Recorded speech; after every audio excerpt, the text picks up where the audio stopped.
This is Critical Nonsense, our high-lowbrow show about culture, science, and tech. This week, Aaron asks us to look back on our careers as strategists, and Joey asks us to look into his brain hole. Woo! Nope, I'm not going to do it. This is what a Yeah, Joey sounds like. Damn it, Joey. I was trying to realized I went myself. outside my pitch in my head as I was about to start doing it. And I was like, this is what a Joey sounds like. But that wouldn't have been what a Joey sounds like. That would have been what a strangled mouse sounds like. So I didn't go there. So this is what a Joey sounds like. Okay, well, this is going to be my audition reel for ADR recording Sean Connery. Nope, this is what an Aaron sounds like. See, I just met you where you were. That's all. That's it. I just wanted to be where you are. And this is what an executive producer and church mouse, Jess Vander, sounds like. Hi, this is Jess. Are we cycling back into things that I am? How many times have I been a church mouse? 0. I don't think you've ever been a Literally 0. church mouse, except for every day of your life, except for not at all. I was just trying to think of a good mouse as opposed to a strangled mouse when I was coming up with the thing. You know who's a good mouse? The Rescuers. Yep. Yes. Correct. Yes. What's her name? Who is my idol mouse? Oh. I have to look it up. Bianca? Bianca! Yes. Oh. Everyone listening right now was like, it's Bianca, obviously. Obviously. she's I'm more of so a Rescuers refined. Down Under fan, but nonetheless. Damn. Do we have housekeeping? We don't. Nope. We keep House this clean. place spick, span, under control. We're coming in, getting in the nooks and crannies, under the floorboards.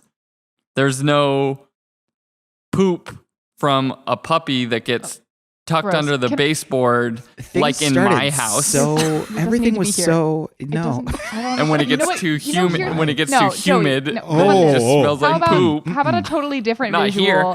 Not This at weekend, Critical no. Nonsense. This weekend, dear Abu, my grandmother, took 2 tablespoons of butter, 1 tablespoon each for each Eggo waffle. And I'd like you to Yes. imagine the butter trying to fit a whole tablespoon of butter into a single side of an Eggo waffle. Actually, she may have buttered both sides just to spread the love.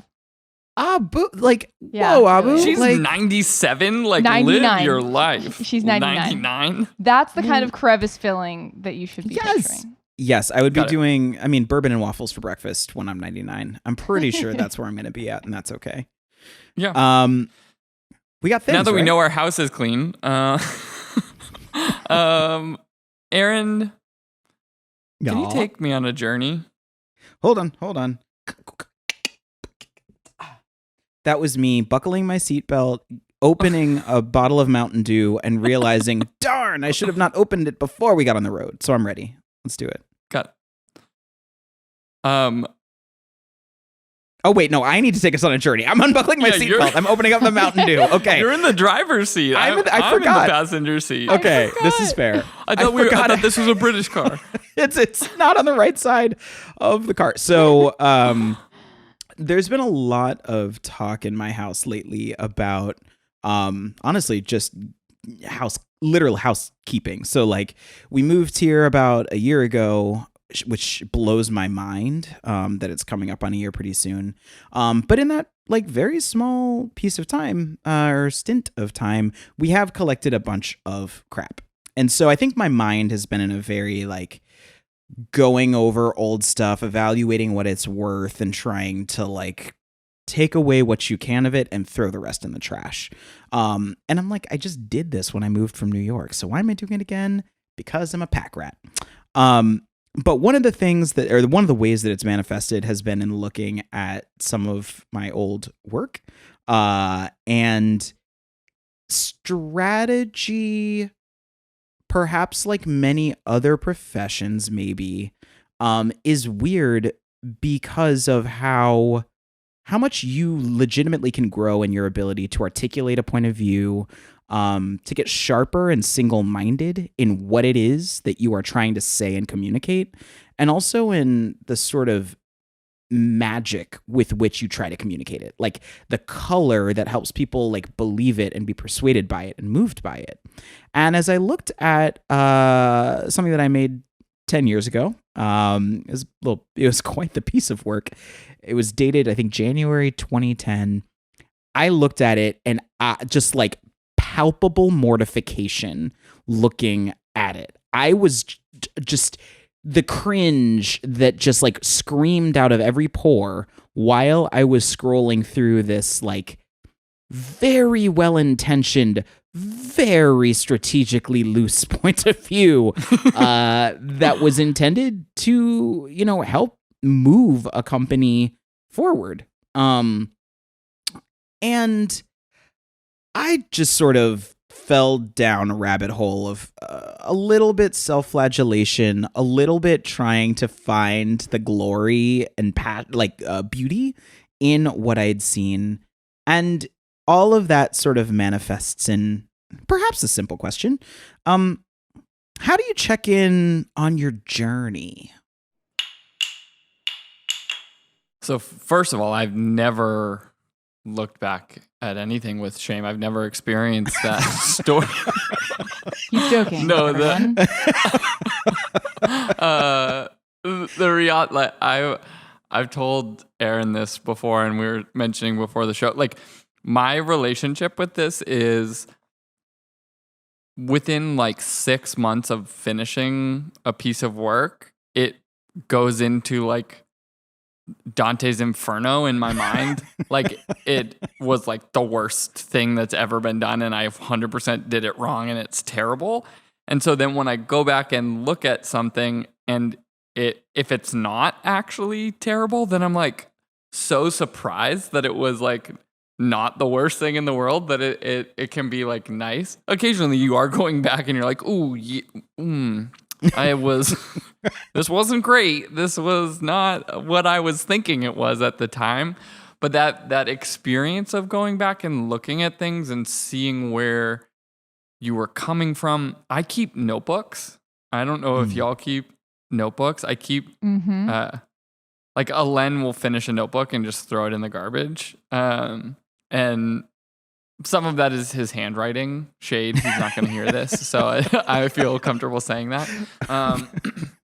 But I like seeing how I was thinking. I can remember, it's one thing to go back and like look at a project and an output and like something you created, and then it's another thing to like see how you were thinking about it at the time and like get that window into how I was like processing things and the questions I was asking and all of that. And it feels good to like both give yourself credit and then also to humble yourself in looking back. Like, it's a reminder for me often, like if I see something and I thought it was so great at the time and I look back at it now with fresh eyes, and even if I think it is like not bad or whatever, like seeing all the holes and things I would do differently now is like both presentation of your growth and a reminder that like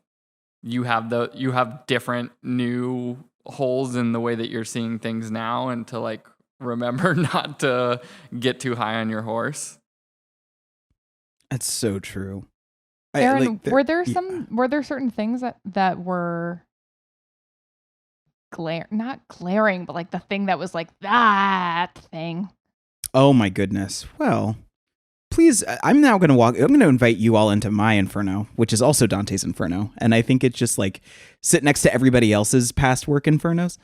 I think there were a few things that popped out to me. One of them was the lack of, I call it the first base mentality. And it's sort of like I cracked there was a point of view, there was an insight, there was a thing there, but like I didn't take it to the next levels. And in seeing it, I was like, there's like 8 good, interesting things to say off the back of this. Why did I only write the first sentence, essentially? And just like wanting so badly to go back in time and coach me on like, okay, dig deep here. What did you mean by this? Push for like, there's more here. That was like part A. Part B was, I think the like, I think it's the naivete of youth. And I say that like putting myself current day in that as well. Like there are so many things that I can look at in there, and I thought they were so novel and so sharp. And it's like, good job. You cracked something that people have been talking about for 30, 40 years. Like, yeah, like that is the most generic articulation of that truth that exists. Run down that hallway. Why are you don't know? And it's different than what I was just talking about like not like going to the next idea. It's actually not extrapolating or like pulling apart these like generic truths that require more nuance to actually do something with them.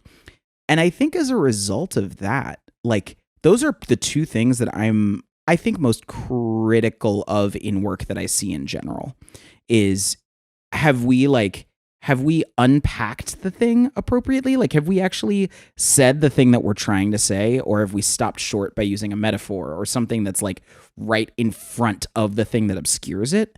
And then also the idea that like the first epiphany should not be the only epiphany. And that's a holdover from my days in advertising. Like you kind of, and not to say that like I only had one epiphany per project, but it was sort of like I was always hunting for one big idea.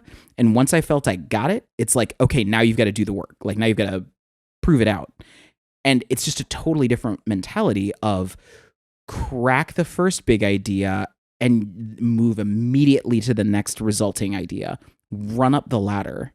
And I now it thrills me because I'm so sensitive to it that it is, and I've been working on it for years, that it's inspiring for me to like kick down all the doors of possibility and be like, where do we want to go next? There's so many. Yeah. I mean, like that's the thing you just described is sort of like the reason, like the value in an exercise like this is to both, like if the thing is bad, you can take, like a moment of pride in the fact that you've grown past that. And if the thing is good, then you can be like, oh, good for me. Like I did a thing that wasn't terrible 10 years ago, And when you were talking about notebooks, it immediately got me thinking about journals, because you were talking about being able to look back on work and see the ways that you think. And even those little walls that I was talking about were, yes, they were patterns, but they were more so like I could have just thought more as opposed to the way that I was thinking. And I used to really love this live show called Mortified. And I might have talked about it on the podcast before, but it's where everyday folks read a chapter from their journal to a live audience. And they did like a TV series version of it a few years ago as well, where celebrities did theirs as well. And it is, being able to look back, and I keep all my journals. So like I have all of my journals from when I was 5 years old all the way up until last week. I actually have my journal right here because it's always nearby.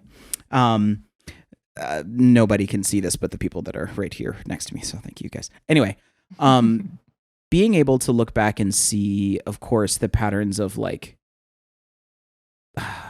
misplaced love and infatuation, seeing just over time the patterns that you fall into, and not having an objective point of view, like being the you that lived through all that and the you that you are today, and being able to have at least a perspective that can say like, oh, that pattern served me and is still serving me, or that pattern is not. That exercise, like I will pour myself a glass of wine and read through some old high school journals, and it's not as no, it's pretty excruciating. Who am I kidding? It's all terrible. The world is just a different space, and it's different from producing work, and it's different from work that's intended to be evaluated by someone else. But it does reveal so much about who we are, and can be a really valuable way of just saying appraising the current status of your journey. Yeah, there's something about this that I feel like there's a way to do it where you're being critical, where you're, and maybe that's like the way that if you're going back and looking at things and trying to like explicitly learn, it can be critical. And I think doing that then exclusively through the lens of like the work itself is important. But there's a different version of this too, which is just like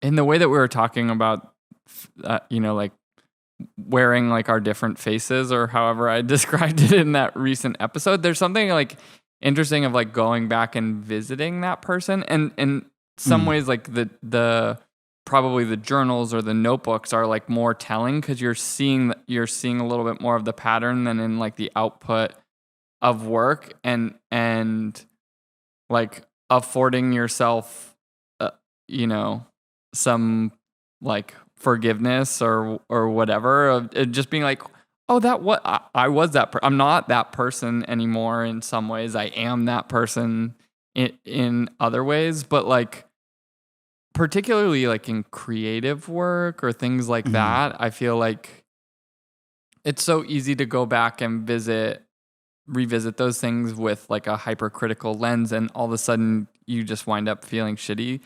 But I mentioned I went back and looked at these short stories that I had done like a short story project for like a year where I was just writing like hyper short fiction, trying to like inhabit characters and see like, can I get like a short story in like 200 to 500 words, like, and make something punchy and interesting.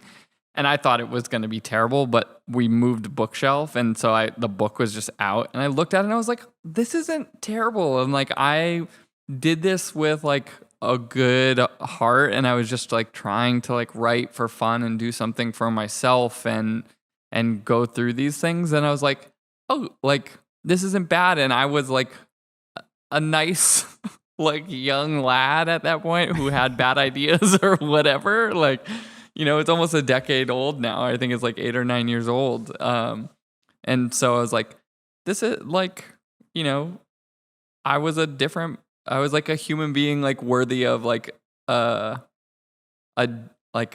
gentle view then. And I can give myself that like gentle view now, Yeah.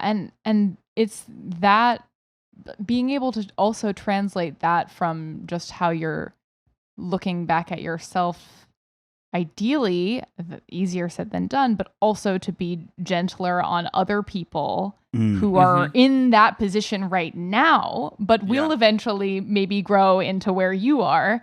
And I this is something that I try to remind myself of too, is like, it would be sad looking back if you hadn't grown at all. And because of that, it is a useful reminder to think of the fact that I have not always been this way or able to do all of these things. So how can I possibly expect other people can do that too? I love that. There's like the grace that we need to afford others in order to unlock their own freedom and journey. That perhaps if we had, we would have even gone further. But then there's also being able to like project ourselves in the future and have that grace on ourselves today. Like, I'm not really looking forward to seeing how I react 10 years from now to see some of the pieces that I've written that are published. And like, I know that I'm going to be critical of them, but it would be nice if I could at least right now embody even that future self that looks back. And it's the cliche that everybody says of what would you say to your like 12-year-old self? And it's like, it's going to be okay. Calm down. Don't freak out. Like, chill. And it's the same thing that I'm trying to project myself into my 60-year-old self looking back now and being like, dude, chill. You're going to figure shit out. It's going to be okay. And what you're saying is fine. You're smart and capable. Keep going. There's something too about like reminding yourself of like the value that you had at an earlier point and like trying to take something that you lost forward. Like there's a joke that Sadao and I have, Katie Sadao, who's been on the show a bunch of times, about write an email like 2016 Joey.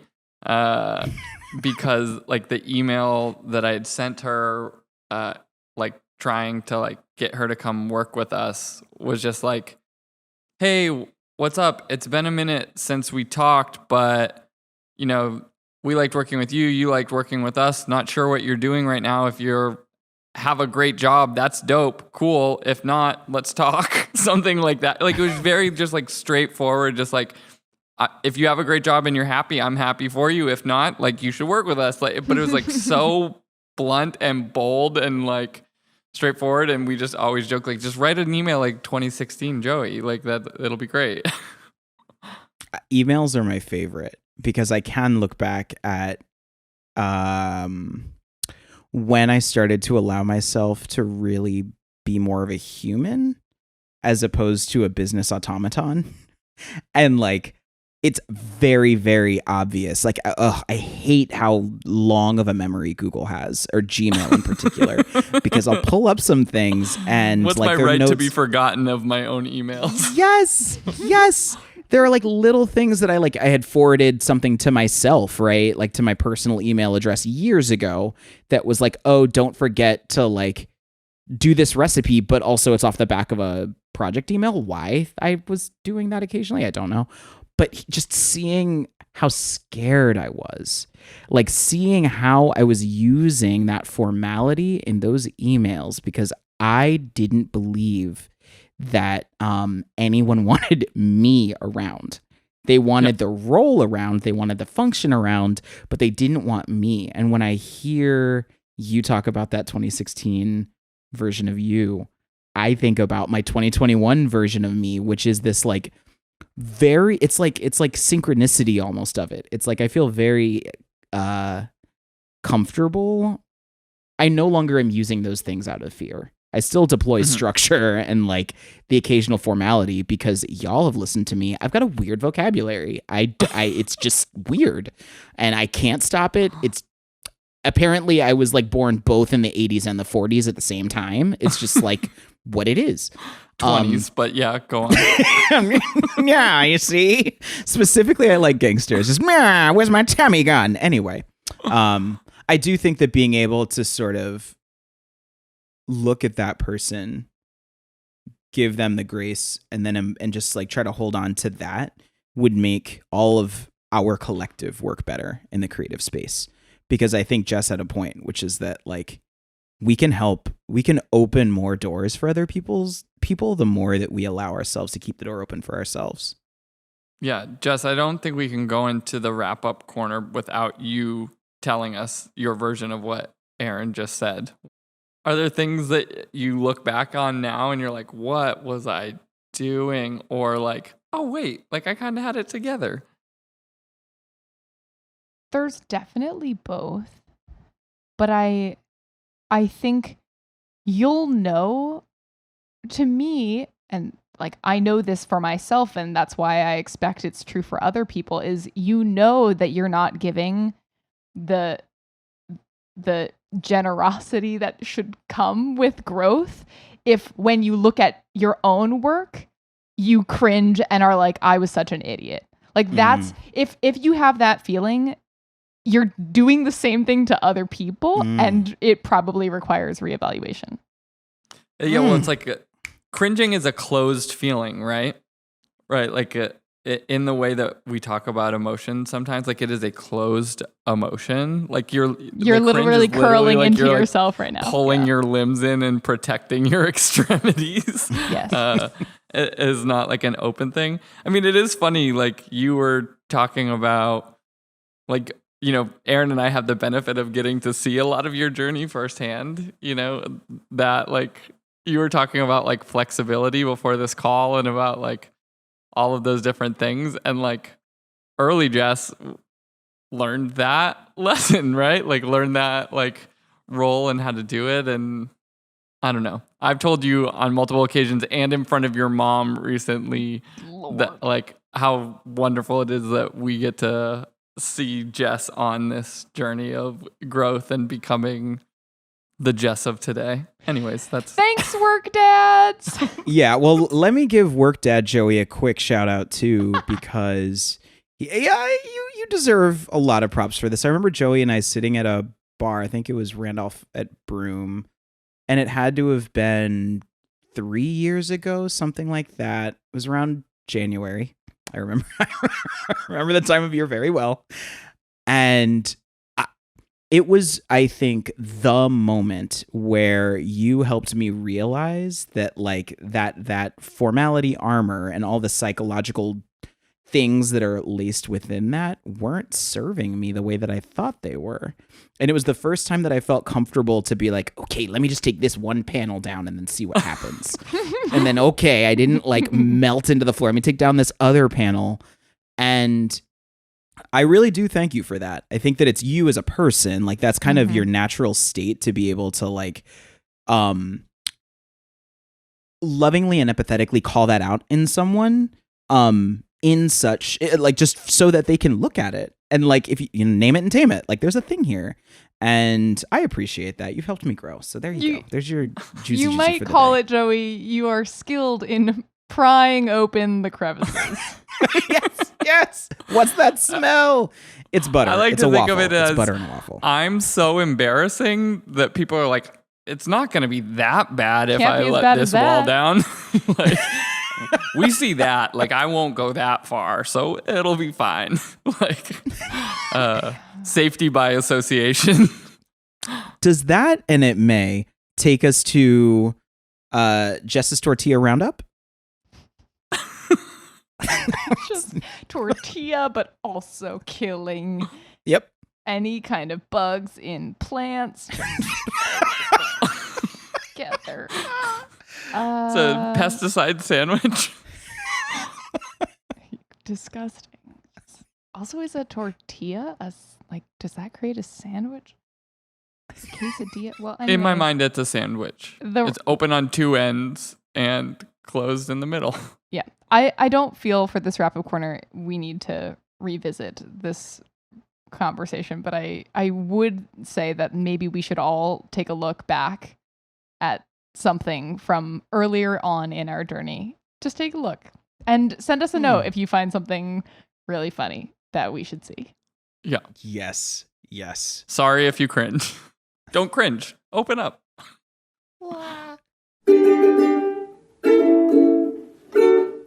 Okay, Joey, tell us about your brain hole.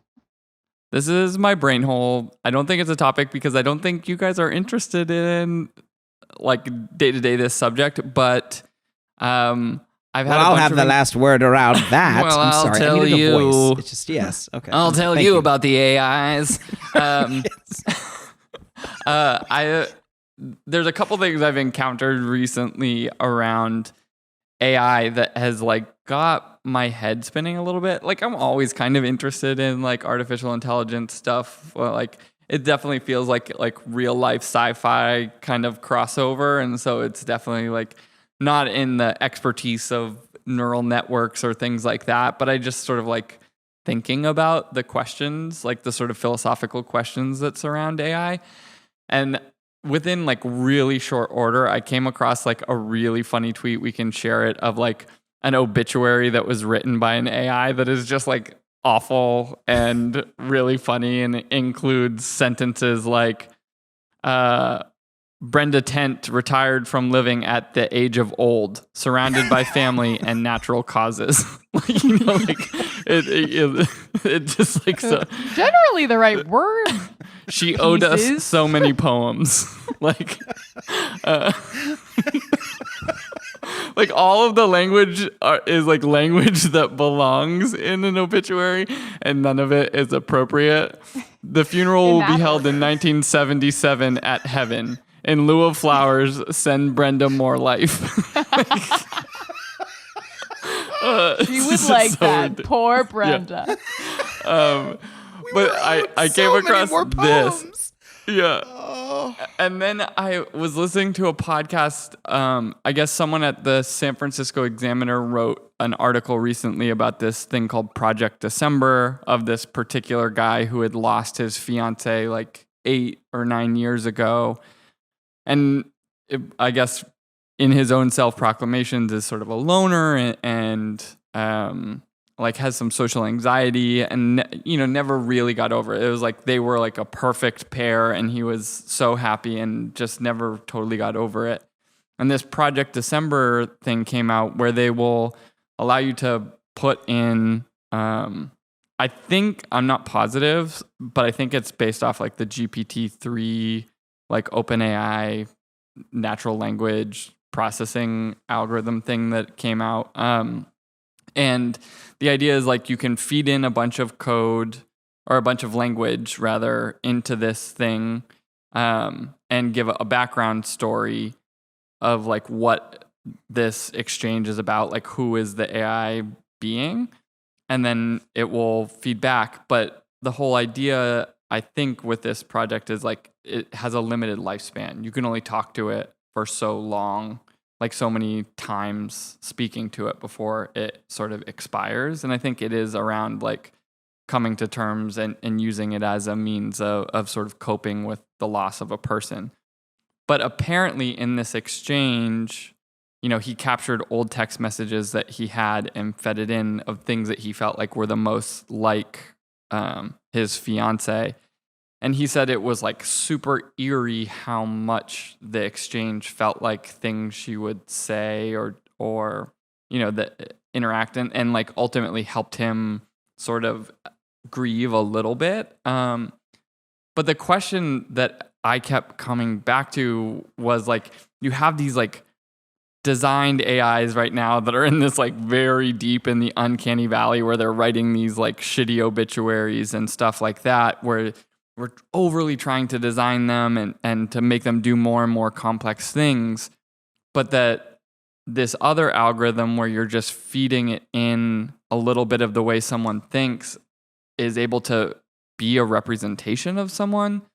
And so the question I kept coming back to was, and sort of fits with the last subject, is like, is our external expression of language actually like a like photonegative neuroprint for us, right? Like that idea of capturing like all of your emails, Aaron, that you've sent, is that like actually like a photonegative of like the inside of your brain as like one of the only things that comes out externally in the way that you think is your language? And so if you're making something like this Project December thing, like, is there a chance that it's actually a representation of someone's soul? Like what we would consider a soul? Like, is that even feasible? Is that possible? Am I crazy?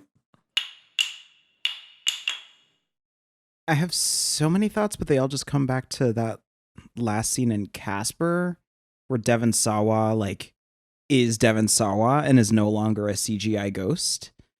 And he says to Christina Ricci, "Can I keep you?" And it's like so creepy, but you know. Why does that come to mind? I don't know. It's a little bit of a red herring. But what stands out to me more than anything is that, like, if you were to take the written word or even the spoken word, I think, of any of a given person, I think there's so much missing.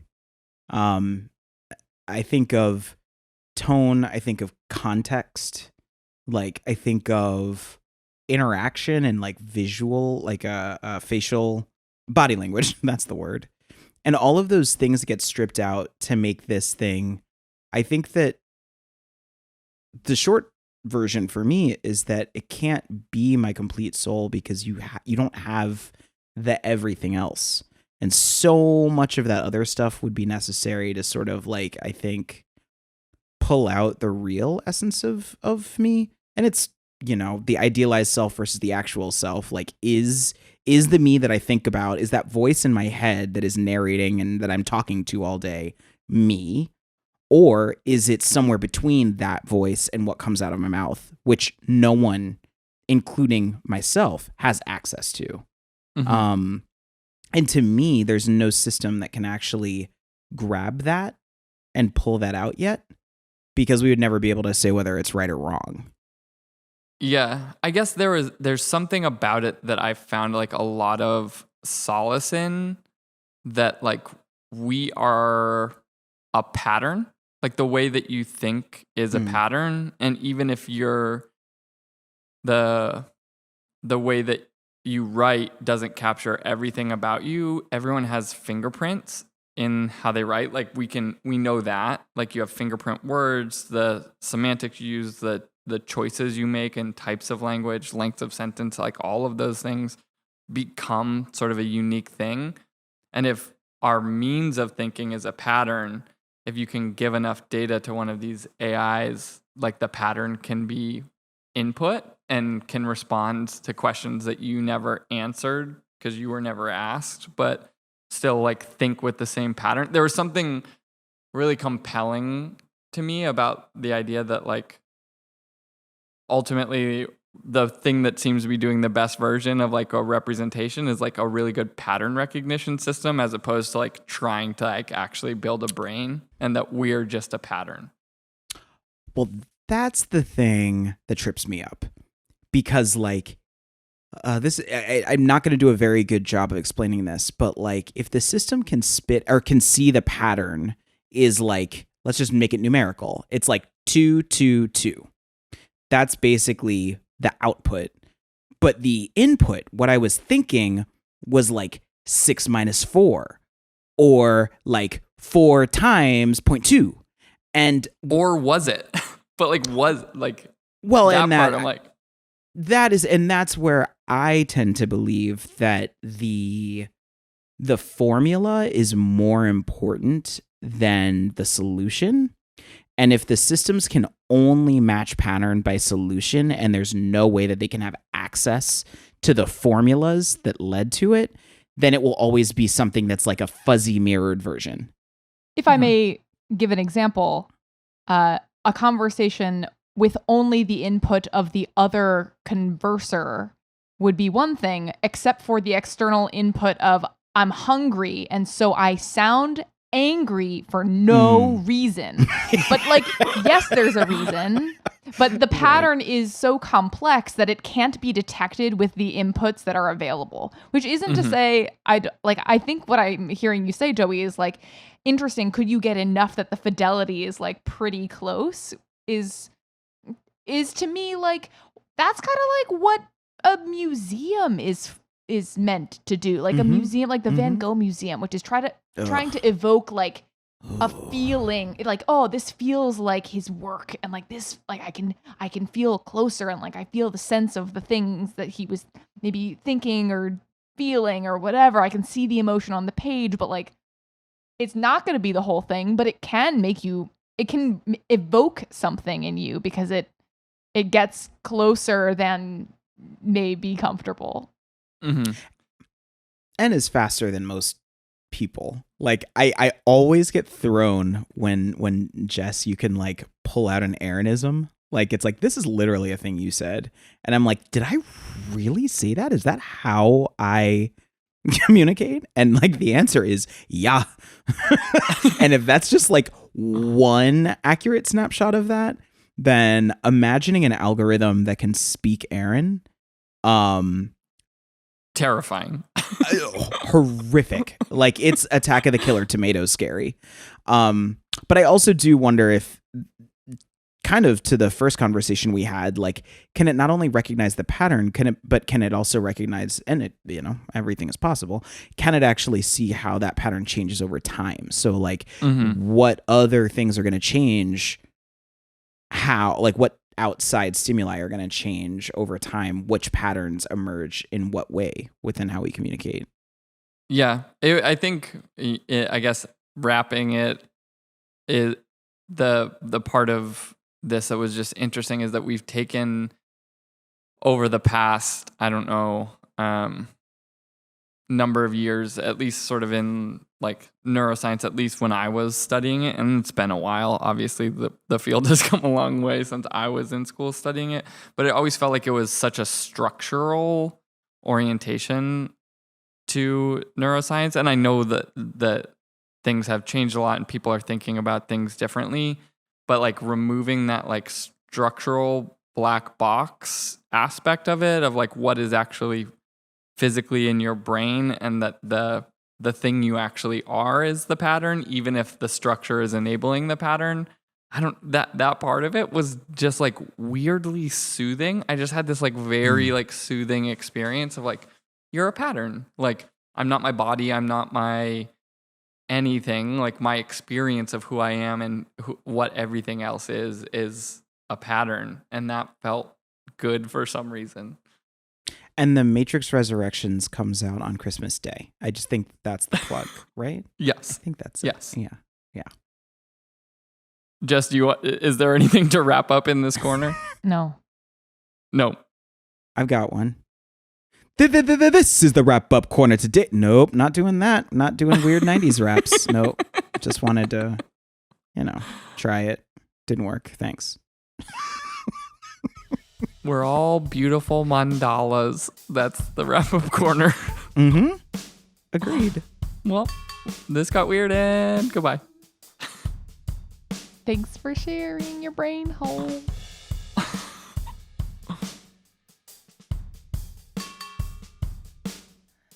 Critical Nonsense is a Sylvain production.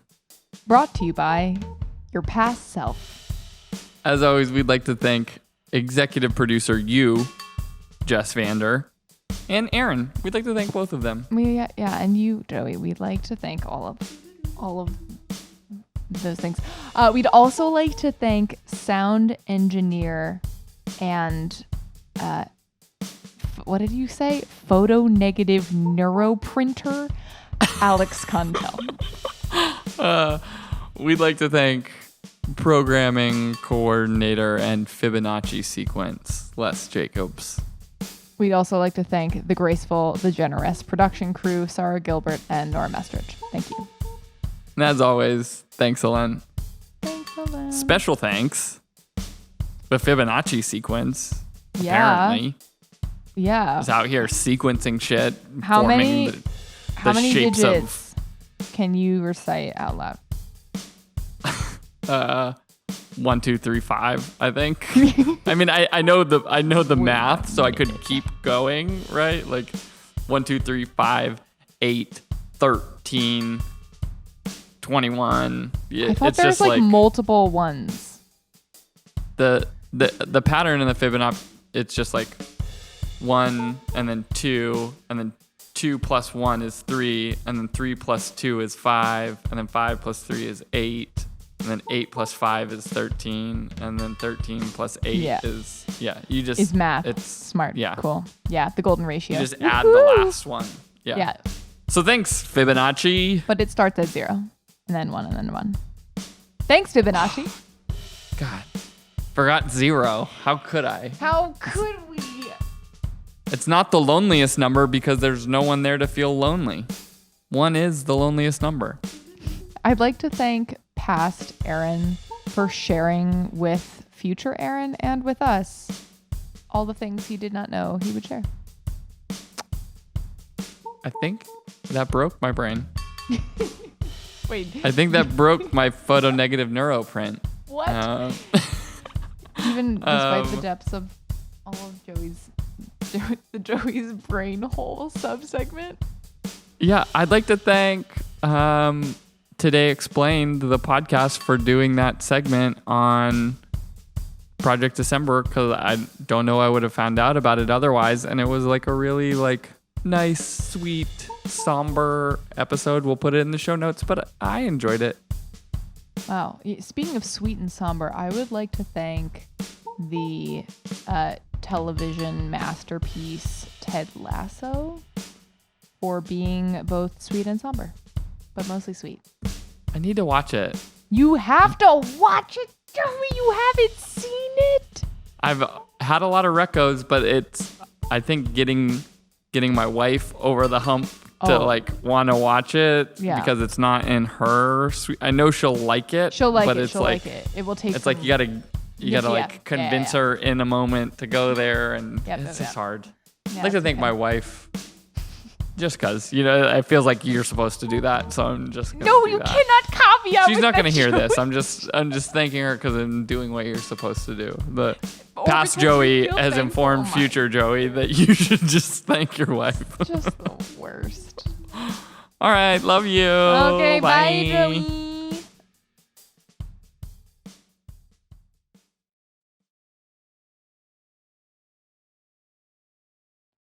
Fly That was- like a bird. I I long to fly away. Oh. I don't know where my and the punishment. Okay.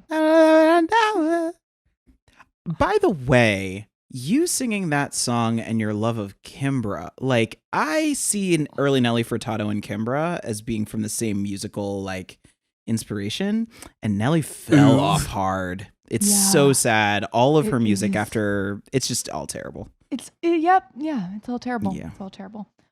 It just felt like she like got influenced by the people she collaborated with, and she's like, they're making money. I can make music like that. It's like, no, honey, you can't. Yeah, because that Wow. Loose is a killer album. It sounds nothing like what she liked to make, and what she has made since then is terrible. Yeah, it was like, oh, Timbaland can produce my songs? Okay. Yes. And then it's like, Oof. no, Timbaland produces your songs, not you Right. make Timbaland songs. And then Yes. it didn't work out. She lost herself. She needed to revisit it. Which is the opposite problem with Kimbra. Okay, fine. Okay, yeah. Thank you, Aaron.